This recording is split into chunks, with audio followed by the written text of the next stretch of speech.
छात्रों की जो आवाज है, झारखंड के जो छात्रों की जो पीड़ा है, वो सड़क से लेकर सदन तक पहुंचने वाली है, क्योंकि 5 तारीख से झारखंड विधानसभा का मतलब आगाज भी होने वाला है। और हमारा जो ये छात्र का जो मतलब छात्र का जो पूरा रैली निकलने वाला है, छात्र का जो संगठन झारखंड विधानसभा की ओर जो कूच कर रहा है, 6 दिनों में हम लोग झारखंड विधानसभा की ओर कूच करेंगे। और ये जो हमारा पद यात्रा है, छात्र एकता छात्र अधिकार पद यात्रा, वो रांची में 6 दिनों की पद यात्रा होगी, जिसमें हम लोग 180 किलोमीटर की दूरी को तय करेंगे। बहुत दुर्भाग्य की वो कहते हैं ना कि जो एजुकेशन जो है हमारा फंडामेंटल राइट है, और ये जो झारखंड की सरकार मतलब छात्रों को एजुकेशन के लिए पैसे नहीं देना, सरासर ये हमारा फंडामेंटल राइट का हनन कर रही है, हमारे संवैधानिक अधिकारों का हनन कर रही है। तो ऐसे सरकार को जगाने के लिए जयराम मातो जी के नेतृत्व में हम लोग छात्र अधिकार पद यात्रा निकल रहे हैं। और आशा है, वो भगत सिंह जी ने कहा था ना कि बहरों को सुनाने के लिए धमाके की जरूरत पड़ती है, तो वही धमाका आज हम लोग टाइगर जयराम मातो के नेतृत्व में करने वाले हैं। 2 साल से स्कॉलरशिप बंद है, आप क्या कहें कि क्यों बंद हुआ?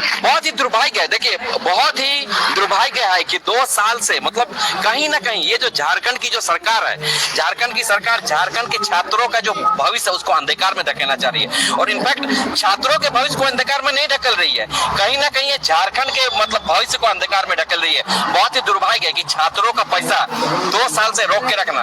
क्योंकि मैं झारखंड में एजुकेशन के क्षेत्र पे काम कर रहा हूँ, रोज रात को 8 बजे से मैं कैरियर काउंसलिंग करता हूँ, तो कैरियर काउंसलिंग के माध्यम से भी मुझे जो कॉल्स आते हैं जिसका मैं काउंसलिंग करता हूँ, उनका भी यही सवाल होता है कि छात्रवृत्ति कैसे मिलेगी। तो सबसे पहले मेरा जवाब होता है कि अगर हम झारखंड के हैं तो पहले ई कल्याण की स्कॉलरशिप को भरें।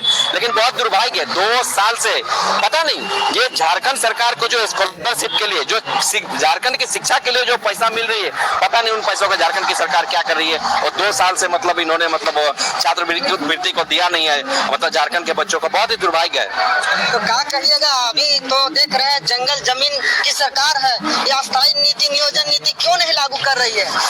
देखिए कहीं ना कहीं ये सरकार, ये जो गठबंधन की संदार है, इंडिया गठबंधन की सरकार है, कहीं ना कहीं ये नहीं चाहते कि झारखंड के लोगों का विकास हो, झारखंड के स्थानीय लोगों का विकास हो, झारखंड के लोगों को रोजगार मिले। अभी भी देख रहे हैं झारखंड बनने के 25 साल बाद भी कितना मतलब एक मास, पूरा मास झारखंड से बाहर पड़ता है। एक बहुत बड़ा जो छात्र का कुलबा है, पढ़ने के बाद उन लोग को रोजगार नहीं मिलता, रोजगार के लिए उन लोग को बाहर जाना पड़ता है। और एक दुर्भाग्य की बात मैं ये भी कहना चाहूंगा, रिसेंटली कुछ लोगों का भी नौकरी में रिक्रूटमेंट हुआ है, कुछ लोगों को नियुक्ति पत्र मिला है, उसमें उससे भी दुर्भाग्य की बात यह है कि एक झारखंड का इंसान नौकरी के लिए अप्लाई कर करके इंटरव्यू दे के परीक्षा देते देते बूढ़ा हो जाता है, और बुढ़ापे के अंतिम पड़ाव में सरकार उसको नौकरी देती है 3 महीने के लिए। मतलब आज उसमें अगर ज्वाइन किया है तो 3 महीने के बाद देखेगा उसका रिटायरमेंट आ जाएगा।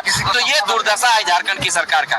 तो क्या झारखंड की सरकार के पास एक अच्छी नियोजन नीति नहीं बना सकती? अभी कहेंगे तो एक तरह से स्टेबल सरकार है झारखंड की, इंडिया गठबंधन की सरकार है, पूजा मेजोरिटी में सरकार है, तो क्या सरकार एक अच्छी स्थानीय नीति नहीं बना सकती? क्या स्थानीयता के आधार पर क्या सरकार मतलब एक अच्छी नियोजन नीति नहीं बना सकती? पर आई डोंट थिंक कहाँ सरकार फेल कर रही है, सरकार फेल नहीं कर रही है। इनफैक्ट ये निकम्मी सरकार रही है, झारखंड के लिए कुछ करना नहीं चाहती, बस अपना गद्दी बचा रही है। यहाँ डुमरी के विधायक टाइगर जयराम महतो हैं, उसके पहले अस्थायी नीति नियोजन नीति को लेकर आंदोलन हमेशा करते थे, लेकिन विपक्षी पार्टी लोग बोलते थे कि विधायक बनने के बाद आज तक आंदोलन नहीं किए हैं। ये तो विधायक जी बहुत बड़ा दुर्भाग्य की बात है कि आगाज किए हैं कि छात्र अधिकार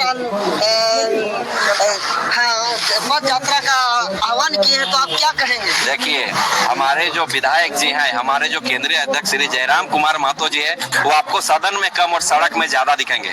और जितने सारे विधायक है, दूसरे विधायक उनको देखिएगा वो सदन में दिखेंगे और अपने ऐसी मकानों में देखेंगे। आप कभी देखे हैं किसी भी विधायक को सड़क पे? आप किसी भी देखे हैं किसी भी विधायक को किसी झोपड़पट्टी में? आप किसी भी विधायक को देखे हैं कि किसी गरीब के घर के जाके किसी गरीब के बच्चों को स्कॉलरशिप देते हुए?